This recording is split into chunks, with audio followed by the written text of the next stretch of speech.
La bienvenida para todos nuestros oyentes a un nuevo episodio de su podcast A la Vanguardia, su podcast favorito en la comunidad universitaria. Estamos muy contentos de tenerlos acá nuevamente en este espacio donde discutimos sobre esos temas importantes, trascendentales, que a todos de cierta manera nos tocan y que vale la pena sentarse a discutir.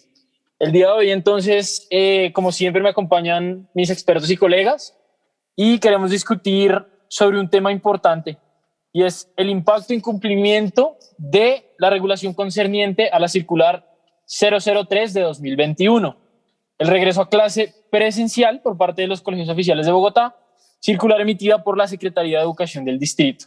Para darle un breve contexto a nuestra audiencia, el ejercicio consiste en evaluar los 5 criterios básicos en torno a cómo se mide la calidad y el impacto de una regulación. ¿Cuáles son? El mandato del regulador, la accountability, el debido proceso regulatorio, la experticia y la eficiencia. Entonces, señores, el escenario es de ustedes, así que convénzanme a mí y a la audiencia de que la regulación es de buena o mala calidad. Adelante. Bueno, pues yo quería empezar porque yo creo que una de las preguntas más importantes dentro de analizar la calidad de la regulación es si la acción o la regulación están respaldadas por la autoridad legislativa. Entonces, pues una acción reguladora merece apoyo cuando está autorizada por el Congreso en Colombia, que pues es la fuente de autoridad democrática. Entonces, si a través del Congreso el pueblo tomó ciertas instrucciones para los reguladores y estos reguladores señalaron y cumplieron el resultado, están en condiciones de reclamar el apoyo público y cumplieron pues el mandato. Entonces, tenemos que establecer frente a esta circular que dicta el regreso a clase si cumple especialmente con el mandato constitucional y el mandato legal. Entonces, hay un mandato constitucional que es la garantía del derecho a la educación, que es un derecho contenido en la Constitución, en el artículo 67 y en varios tratados internacionales, por lo que muestra la intención del constituyente y del Congreso a través del procedimiento de voto que llevan a cabo en la aprobación de tratados internacionales. La intención del constituyente puede ser muy abstracta, por lo que recurrimos especialmente al legislativo en referencia a la Ley General de Educación. Entonces, pues recordemos que de acuerdo con la reapertura gradual, progresiva y segura de la Secretaría de Educación que entregó en la circular número 003 del 2021, el ingreso de los estudiantes será por etapas y se dará preferencia a los grados de prejardín, jardín y transición para luego seguir con el resto de la educación básica y media.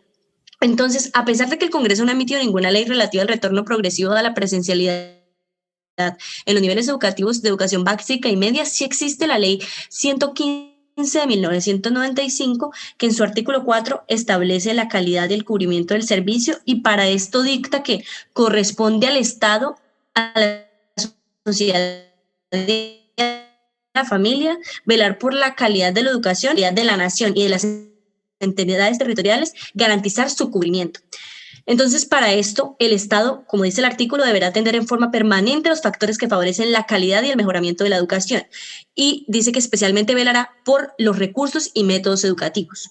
Entonces, teniendo en cuenta las condiciones especiales de Colombia, consideramos que el hecho de que se retorne a la presencialidad hace cumplir con con este mandato de calidad y de cubrimiento del servicio. En relación a la accountability, debemos primero decir que se puede entender como la rendición de cuentas. Es decir, entendemos una buena regulación toda vez permita que se pueda o que mejor el regulador pueda rendir cuentas frente a diferentes actores, los cuales pueden ser el actor político o judicial, que sería ese control pues, político, también el actor como la ciudadanía, que pues, es permitir rendir cuentas frente a la misma, también ese actor del mercado en general, como el mismo mercado o tú le debes cuentas al mismo mercado. Por último, esa visión impredecible que no se conoce cuál puede ser el actor que va a rendir cuentas. Si consideramos con esta mirada la circular 003 de 2021, la apertura de los colegios, podemos ver que la calidad de este proyecto regulatorio es baja, toda vez la capacidad de rendir cuentas por parte de la Secretaría de Educación no se determina claramente dentro de esta misma. Es decir, el control político o judicial que se le podría hacer a esta circular es muy poco, por no decir nulo. Realmente la participación ciudadana, el proyecto, o digamos que este proyecto regulatorio no contempla disposiciones necesarias para incluir cómo la ciudadanía podría exigirle una rendición de cuentas, de cómo es la incorporación. Y en el punto de vista impredecible, si bien se podría hablar de que los medios de comunicación podrían ser ese órgano impredecible que haría rendir cuentas a la administración, pues entendiendo que en nuestro entorno están emitiéndose tantas regulaciones, están sucediendo tantas cosas a la vez, es poco probable el foco de atención que los medios le pueden disponer, particularmente a la circular 003. De tal manera, el criterio de accountability es muy bajo. Respecto al debido proceso regulatorio, consiste en que cualquiera que sea la forma que adopte la regulación debe cumplir con ciertos requisitos formales y materiales para que sea legal y legítima. Es decir, la regulación debe respetar el debido proceso que se ha establecido y debe propender por una participación incluyente de todos los actores afectados por la medida. Sin embargo, es importante advertir que una excesiva participación es contraproducente, impidiendo la efectividad de la regulación o generando su estancamiento. Sin embargo, en el caso colombiano, el problema parece ser más bien de un déficit de participación, pues al momento de emitir regulaciones, los reguladores no la tienen muy presente.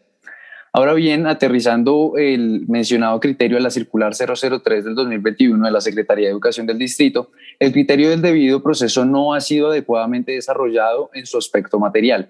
Por un lado, las organizaciones de padres de familia han tenido posturas encontradas. Según Carlos Ballesteros, presidente de la Confederación Nacional de Padres de Familia, no están de acuerdo con el regreso a clases debido a la falta de protocolos de bioseguridad de algunos colegios que no han logrado adoptar sus instalaciones y desarrollar un modelo bioseguro para los estudiantes. Por su parte, Carolina Piñeros, directora de Red Papás, otra organización de padres de familia, defiende el regreso a las aulas frente al riesgo que implica para los derechos de los niños su escolarización, además de afirmar que la ciencia y la experiencia en otros países muestra que sí es posible retornar de manera gradual y segura. Por otra parte, otro grupo identificado al que le concierne la regulación examinada son los docentes. La postura de FECODE ha sido de oposición al retorno a las clases presenciales, arguyendo que no se han garantizado las condiciones mínimas de bioseguridad que permitan este cometido. Sin embargo, recientemente han modificado su postura, presentando 10 condiciones bajo las cuales estarían dispuestos a retornar a sus labores presencialmente. En conclusión, la presente regulación que estamos analizando y examinando, pues sí presenta unas falencias en cuanto al criterio del debido proceso en su aspecto material. La medida ha sido siempre controvertida entre los actores más relevantes en la materia, tales como los padres de familia y los docentes. Y teniendo conocimiento de esto, era importante que el regulador, antes de crear la regulación, se hubiera detenido a comprender bien las posturas, generando espacios que procuraran conciliarlas. Pues si bien fueron manifestadas por los representantes de los colectivos identificados y anteriormente mencionados, a diversos medios de comunicación parecen no haber sido tenidos en cuenta por la alcaldía al momento de tomar la decisión, es decir, parecen haber sido más bien impuestas. Entonces, en este sentido, no se acredita el criterio del debido proceso regulatorio. Otro criterio que mencionaste, Juanca, fue el de la experticia. Y cuando hablamos de la experticia como criterio de una buena regulación, se podría definir como el llamado de la comunidad científica o comunidad de expertos a que confíen en su experiencia, porque se debe emitir un juicio sobre la base de una serie de factores y variables que deben aplicar las habilidades y la experiencia de los conocimientos especializados para que el regulador pueda asegurar que su regulación tenga soporte técnico y se le pueda adjuntar el calificativo de buena regulación.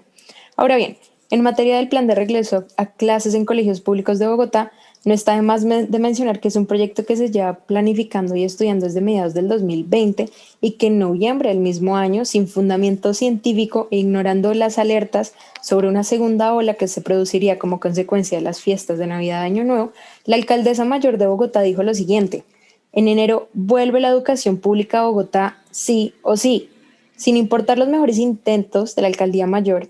Las mismas regulaciones instauradas para controlar la inevitable segunda ola de contagios del COVID-19 se frenó totalmente el plan de inicio de regreso a clases y es correcto afirmar que esta afirmación que hizo la alcaldesa mayor de Bogotá se hizo ignorando los aportes de los expertos en materia de la pandemia.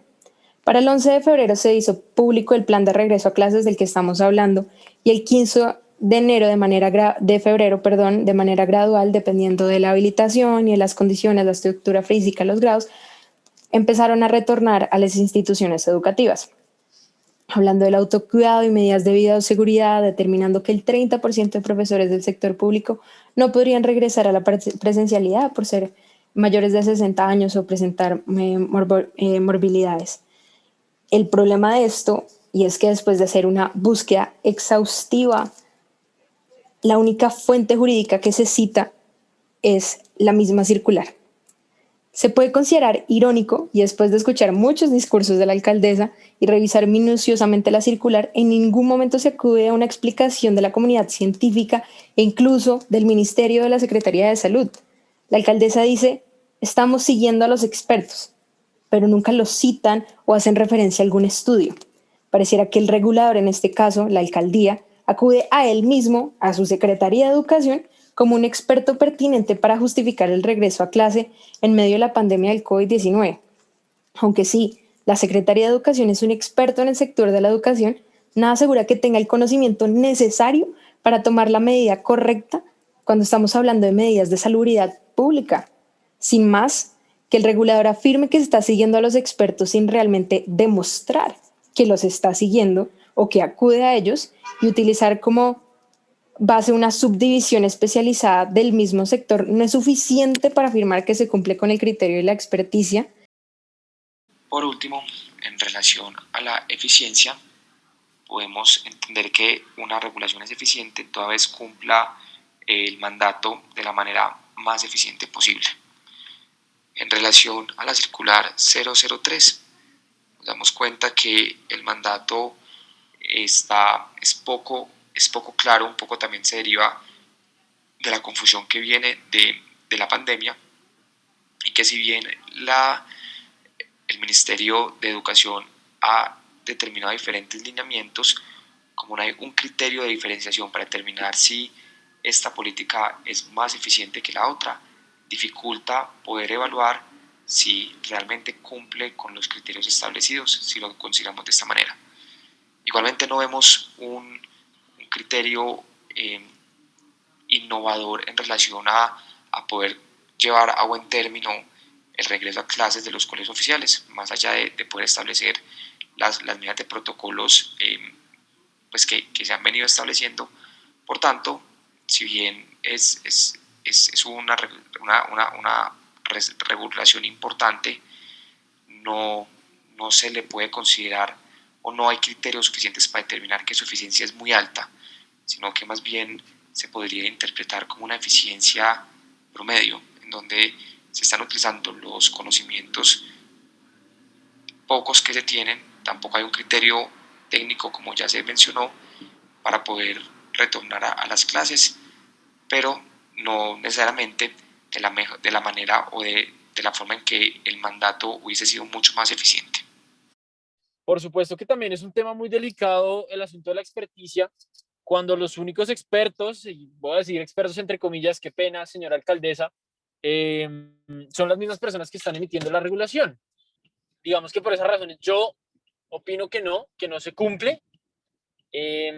No obstante, pues al final quienes tienen la palabra son ustedes, señores de la audiencia. Entonces, por supuesto, me muero por escuchar sus opiniones. Envíenos sus comentarios, como siempre, a nuestro Instagram. Desde la cabina, como siempre, un saludo y un abrazo muy fuerte. Mi nombre es Camilo Fernández y mientras tanto, recuérdelo muy bien, escoja su silla y sigamos a la vanguardia. Chao, chao.